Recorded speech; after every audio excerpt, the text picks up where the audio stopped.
রাজনৈতিক দল হিসেবে নির্বাচন কমিশনের নিবন্ধন পেতে যাচ্ছে জাতীয় নাগরিক পার্টি। প্রতীক চূড়ান্ত হলে দলটিকে দেওয়া হবে নিবন্ধন সনদ। কিন্তু প্রতীক ইস্যুতে যেন কাটছে না সংকট। এখনো দুটি ভিন্ন অবস্থানে অনড় এনসিপি ও নির্বাচন কমিশন। একদিকে যে কোনো অবস্থাতেই শাপলা প্রতীকের প্রতি জোর দিচ্ছে দলটি, অন্যদিকে প্রতীকের তালিকায় এটিকে রাখা হয়নি বলছে কমিশন।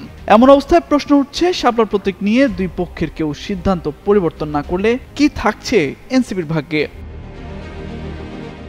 গত সপ্তাহে নির্বাচন কমিশন রাজনৈতিক দলগুলোর জন্য ১১৫টি প্রতীক বরাদ্দ রেখে গ্যাজেটে প্রকাশ করে। সেখানে শাপলার প্রতীক এই গ্যাজেট তালিকায় রাখা হয়নি। তাই শাপলার বদলে গ্যাজেটকৃত ৫০টি প্রতীকের থেকে যে কোনো একটিকে বাছাই করতে এনসিপিকে চিঠিও দিয়েছে কমিশন। তালিকা থেকে প্রতীক বাছাই করতে এনসিপিকে মঙ্গলবার পর্যন্ত সময় বেঁধে দিয়েছিল তারা। তবে এনসিপি বলছে তাদের পছন্দের শাপলা প্রতীক না দেওয়া হলে নির্বাচন কমিশনের তালিকাভুক্ত ৫০টি প্রতীকের অন্য কোনোটি নেবে না তারা। মঙ্গলবার এমন তথ্য দিয়ে একটি প্রতিবেদন প্রকাশ করে ব্রিটিশ সংবাদ মাধ্যম বিবিসি বাংলা। সেখানে দেয়া এক সাক্ষাৎকারে এনসিপির সিনিয়র যুগ্ম আহ্বায়ক আরিফুল ইসলাম আদিব বলেন, শাপলা প্রতীক পেতে এনসিপির চিঠির সঠিক ব্যাখ্যাও ইসি দিতে পারেনি। ইসি কোনো অদৃশ্য শক্তি চাপে এনসিপিকে শাপলা প্রতীক বঞ্চিত করতে চাচ্ছে।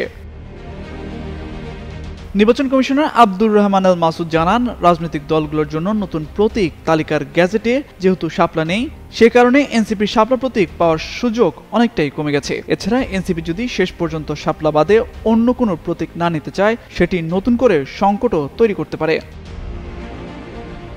প্রতীক নিয়ে নির্বাচন কমিশনের সাথে এনসিপির এখন যে টানাপোড়েন চলছে, এমন অবস্থায় নতুন এই দলটির নিবন্ধন আটকে যাবে কিনা এমন প্রশ্ন সামনে আসছে।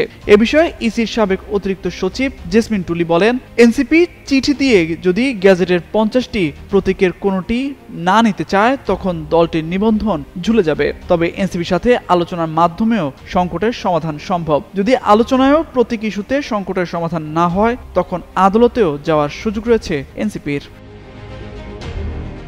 তামজিদ মির্জা, যুগান্তর নিউজ।